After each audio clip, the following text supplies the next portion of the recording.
Price the lord.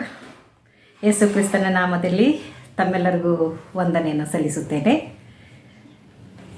ಮತ್ತೊಂದು ಆವರ್ತಿ ದೇವರು ಅವಕಾಶ ಮಾಡಿಕೊಟ್ಟಿದ್ದಾನೆ.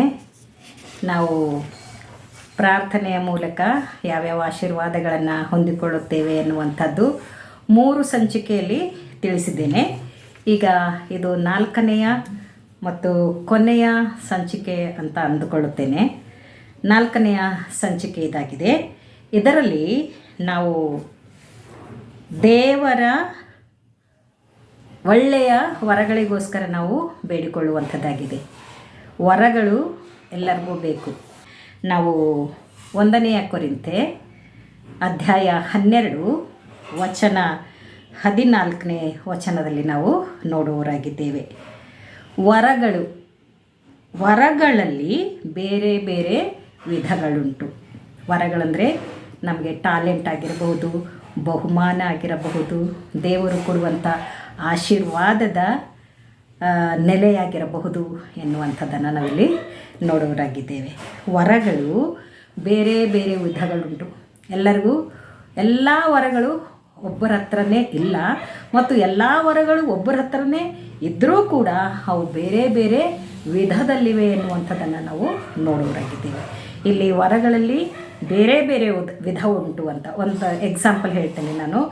ವರಗಳಲ್ಲಿ ಒಬ್ಬರಿಗೆ ಹಾಡುವಂಥ ವರ ಕೊಟ್ಟಿರ್ಬೋದು, ಒಬ್ಬರಿಗೆ ಡ್ಯಾನ್ಸ್ ಮಾಡುವಂಥ ವರ ಕೊಟ್ಟಿರ್ಬೋದು, ಒಬ್ಬರಿಗೆ ಬರೆಯುವಂಥ ಉತ್ತಮವಾದ ಕಲೆಯನ್ನು ಕೊಟ್ಟಿರಬಹುದು, ಒಬ್ಬರಿಗೆ ಒಂದು ಕೆತ್ತನೆ ಕೆಲಸ ಮಾಡುವಂಥ ವರ ಕೊಟ್ಟಿರ್ಬೋದು. ಈ ರೀತಿಯಾಗಿ ನಾವು ಈ ಲೋಕದಲ್ಲಿ ವರಗಳನ್ನು ಪಡೆದುಕೊಂಡಿರ್ತೇವೆ. ಕೆಲವರು ಉತ್ತಮವಾಗಿ ಓದಿ ವೈದ್ಯರಾಗಿರುವಂಥ ವರ ಕೊಟ್ಟಿರ್ಬೋದು, ಎಂಜಿನಿಯರ್ ಆಗಿರುವಂಥ ವರ ಕೊಟ್ಟಿರ್ಬೋದು, ಉತ್ತು ಬಿತ್ತಿ ರೈತನಾಗುವಂಥ ವರ ಕೊಟ್ಟಿರಬಹುದು. ದೇವರು ಅನೇಕರಲ್ಲಿ ಅನೇಕ ವಿಧದ ಬಹುಮಾನಗಳನ್ನು ಕೊಟ್ಟಿದ್ದಾನೆ, ಅನೇಕ ವಿಧದ ವರಗಳನ್ನು ಕೊಟ್ಟಿದ್ದಾನೆ, ಅನೇಕ ವಿಧದ ಟ್ಯಾಲೆಂಟ್ಗಳನ್ನು ಕೊಟ್ಟಿದ್ದಾನೆ. ಆದರೆ ದೇವರ ವಾಕ್ಯಕ್ಕನುಸಾರವಾಗಿ ಯಾರ್ಯಾರಿಗೆ ಯಾವ ಯಾವ ವರಗಳು ದೇವರು ಕೊಟ್ಟಿದ್ದಾನೆ, ಯಾರ್ಯಾರಿಗೆ ಯಾವ ಯಾವ ವರಗಳು ಕೊಡಬೇಕು, ಯಾರಿಗೆ ಈ ವರ ಕೊಟ್ಟರೆ ಅದು ಸಾರ್ಥಕವಾಗುತ್ತದೆ ಎನ್ನುವಂಥದ್ದು ದೇವರೊಬ್ಬರಿಗೇ ಗೊತ್ತಿರುವುದರಿಂದ ಆತನು ತನ್ನ ಆತ್ಮನ ಮೂಲಕವಾಗಿ ಆ ವರಗಳನ್ನು ಅವರವರಿಗೆ ಕೊಟ್ಟಿದ್ದಾರೆ. ದೇವರಾತ್ಮನೇ ಈ ವರಗಳನ್ನು ಕೊಟ್ಟಿದ್ದಾರೆ. ಮತ್ತು ಆ ವರಗಳು ಎಲ್ಲರ ಉಪಯೋಗಕ್ಕಾಗಿ ಇರಬೇಕೆನ್ನುವಂಥದ್ದು ಕೂಡ ಇದರಲ್ಲಿ ತಿಳಿಸಲ್ಪಟ್ಟಿದೆ. ಆ ವರಗಳು ಎಲ್ಲರ ಉಪಯೋಗಕ್ಕೆ, ಬರೀ ನನ್ನ ಉಪಯೋಗಕ್ಕೆ ಅಲ್ಲ, ನನ್ನ ಕುಟುಂಬದವರ ಉಪಯೋಗಕ್ಕೆ ಅಲ್ಲ, ಇಡೀ ಲೋಕದ ಜನರಿಗೆ ಉಪಯೋಗ ಆಗಬೇಕು ಎನ್ನುವುದಕ್ಕೋಸ್ಕರ ಪರಿಶುದ್ಧ ಆತ್ಮನು ಯಾರ್ಯಾರಿಗೆ ಯಾವ ಯಾವ ವರಗಳನ್ನು ಕೊಡಬೇಕೋ ಆ ರೀತಿಯಾಗಿ ಹಂಚಿಕೊಟ್ಟಿದ್ದಾನೆ. ಆ ವರಗಳು ಯಾವುವು ಎನ್ನುವಂಥದ್ದನ್ನು ನಾವು ತಿಳಿದುಕೊಳ್ಳೋಣ. ವಚನ 8ರಿಂದ ಮುಂದೆ ಓದೋಣ. ಒಬ್ಬನಿಗೆ ದೇವರಾತ್ಮನ ಮೂಲಕ ಜ್ಞಾನವಾಕ್ಯವು, ಒಬ್ಬನಿಗೆ ಆ ಆತ್ಮನಿಗೆ ಅನುಗುಣವಾಗಿ ವಿದ್ಯಾವಾಕ್ಯವು, ಒಬ್ಬನಿಗೆ ಆ ಆತ್ಮನಿಂದಲೇ ನಂಬಿಕೆಯು, ಒಬ್ಬನಿಗೆ ಒಬ್ಬ ಆತ್ಮನಿಂದಲೇ ನಾನಾ ರೋಗಗಳನ್ನು ವಾಸಿ ಮಾಡುವವರು, ಒಬ್ಬನಿಗೆ ಮಹತ್ತುಗಳನ್ನು ಮಾಡುವವರು, ಒಬ್ಬನಿಗೆ ಪ್ರವಾದನೆಯವರು, ಒಬ್ಬನಿಗೆ ಸತ್ಯಾಸತ್ಯತೆಗಳನ್ನು ವಿವೇಚಿಸುವವರು, ಒಬ್ಬನಿಗೆ ವಿವಿಧ ವಾಣಿಗಳನ್ನಾಡುವವರು, ಒಬ್ಬನಿಗೆ ವಾಣಿಗಳ ಅರ್ಥವನ್ನು ಹೇಳುವವರವು ಕೊಡಲ್ಪಟ್ಟಿರುತ್ತವೆ ಅಂತ ಹೇಳ್ತದೆ ಈ ವಾಕ್ಯದಲ್ಲಿ. ನೋಡ್ರಿ, ಎಷ್ಟು ವರಗಳಿವೆ, ಎಷ್ಟೊಂದು ವರಗಳನ್ನು ದೇವರು ನಮಗಾಗಿ ಇಟ್ಟಿದ್ದಾನೆ. ಈ ವರಗಳಿಗೋಸ್ಕರ ನಾವು ಪ್ರಾರ್ಥಿಸಬೇಕು ಎನ್ನುವಂಥದ್ದು ಇವತ್ತಿನ ಒಂದು ಸಂದೇಶದ ಅರ್ಥವಾಗಿದೆ. ಯಾಕೆಂದರೆ ಒಳ್ಳೆಯ ವರಗಳಿಗೋಸ್ಕರ ನಾವು ಪ್ರಾರ್ಥಿಸಬೇಕು, ದೇವರಲ್ಲಿ ಬೇಡಬೇಕು. ಆತನ ಸನ್ನಿಧಾನದಲ್ಲಿ ಹೋಗಿ ನನಗೆ ಪ್ರಸಂಗಿಸುವ ವರ ಕೊಡು ದೇವರೇ, ನನಗೆ ಹಾಡುಗಳನ್ನು ಹಾಡುವಂಥ ವರ ಕೊಡು ದೇವರೇ, ನನಗೆ ಅನ್ಯ ಭಾಷೆಗಳನ್ನು ಆಡುವಂಥ ವರ ಕೊಡು ಎಂದು ನಾವು ಕೇಳಿದಾಗ, ಅನ್ಯ ಭಾಷೆಗಳನ್ನು ಆಡುವ ವರವು ನನ್ನಲ್ಲಿ ಇರುವುದಾದರೆ ನಾನು ಅದನ್ನು ಎಲ್ಲರಿಗೂ ತಿಳಿಯುವಂತೆ ಅನ್ಯ ಭಾಷೆಯು ಆಗಿರಬೇಕು ಎನ್ನುವಂಥದ್ದು. ಮತ್ತು ಒಂದು ಪ್ರವಾದನೆ ಹೇಳುವಂಥ ಸಮಯದಲ್ಲಿ ಆ ಪ್ರವಾದನೆಯು ಎಲ್ಲರಿಗೂ ತಿಳಿಯುವಂಥದ್ದಾಗಿರಬೇಕು, ಎಲ್ಲರಿಗೂ ಆಗುವಂಥದ್ದಾಗಿರಬೇಕು ಎನ್ನುವಂಥದ್ದು. ಜ್ಞಾನವಾಕ್ಯ, ಈ ದೇವರ ವಾಕ್ಯದಲ್ಲಿ ಜ್ಞಾನವನ್ನು ಕೊಡುವಂಥ ವರ ಒಂದು ವೇಳೆ ನನಗೆ ಕೊಟ್ಟಿದೆಯಾದರೆ ಇದರಲ್ಲಿಯ ಜ್ಞಾನವು ನನ್ನಲ್ಲಿ ದೇವರಾತ್ಮನ ಮೂಲಕವಾಗಿ ತುಂಬಿಕೊಂಡು ನಾನು ಇತರರಿಗೆ ಆ ಜ್ಞಾನವನ್ನು ಕೊಡುವಂಥ ವರಕ್ಕಾಗಿ ನಾನು ದೇವರಲ್ಲಿ ಪ್ರಾರ್ಥಿಸುವವಳಾಗಿರಬೇಕು ಎನ್ನುವಂಥದ್ದು. ಒಬ್ಬನಿಗೆ ಆತ್ಮನಿಗೆ ಅನುಗುಣವಾಗಿ ವಿದ್ಯೆ, ಎಷ್ಟೋ ಜನರಿಗೆ ವಿದ್ಯೆ ಹತ್ತುವುದು ಬಹಳ ಕಷ್ಟ. ಆದರೆ ಕೆಲವರು ವಿದ್ಯೆಯನ್ನು ಪಡೆದುಕೊಂಡು ದೊಡ್ಡ ದೊಡ್ಡ ವ್ಯಕ್ತಿಗಳಾಗಿದ್ದಾರೆ. ಅದು ದೇವರ ಆಶೀರ್ವಾದದ ಮೂಲಕವಾಗಿ ಎನ್ನುವಂಥದ್ದನ್ನು ನಾವು ಮರೆಯಬಾರದು. ವಿದ್ಯಾವಾಕ್ಯವು ಅವರಿಗೆ ಕೊಡಲ್ಪಟ್ಟಿದೆ ಮತ್ತು ಒಬ್ಬನಿಗೆ ಆ ಆತ್ಮನಿಂದಲೇ ನಂಬಿಕೆ.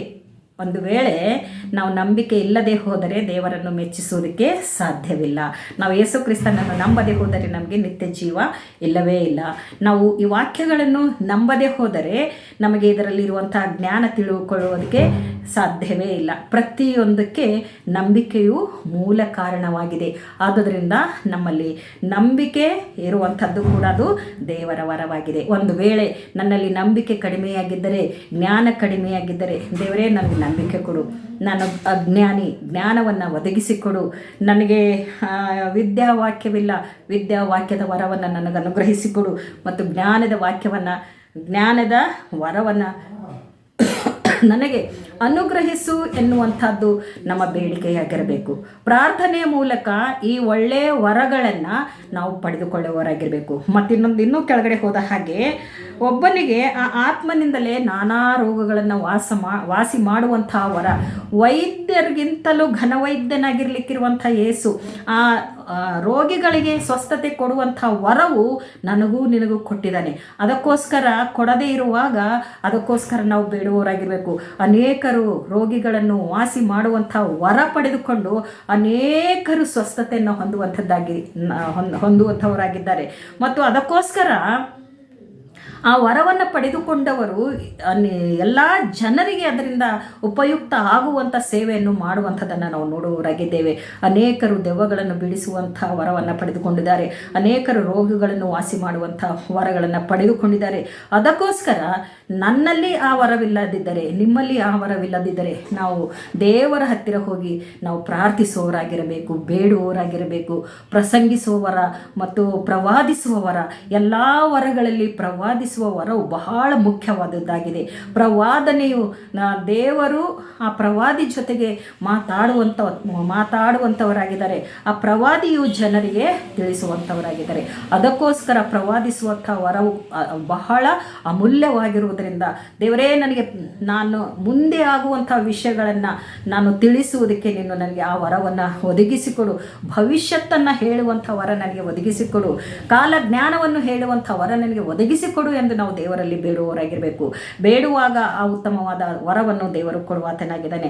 ಇನ್ನೊಂದು, ವಾಣಿಯನ್ನು ಹೇಳುವಂಥ ವರ, ವಾಣಿಯ ಅರ್ಥವನ್ನು ತಿಳಿದುಕೊಂಡು ಅದನ್ನು ಹೇಳುವಂಥ ವರ ಕೂಡ ನಮಗೆ ಬೇಕಾಗಿರುವುದಾದರೆ ನಮಗೆ ಯಾವ್ಯಾವ ವರಗಳು ಬೇಕು, ಎಲ್ಲ ವರಗಳಿಗಾಗಿ ನಾವು ಪ್ರಾರ್ಥಿಸಬೇಕು ಎನ್ನುವಂಥದ್ದು.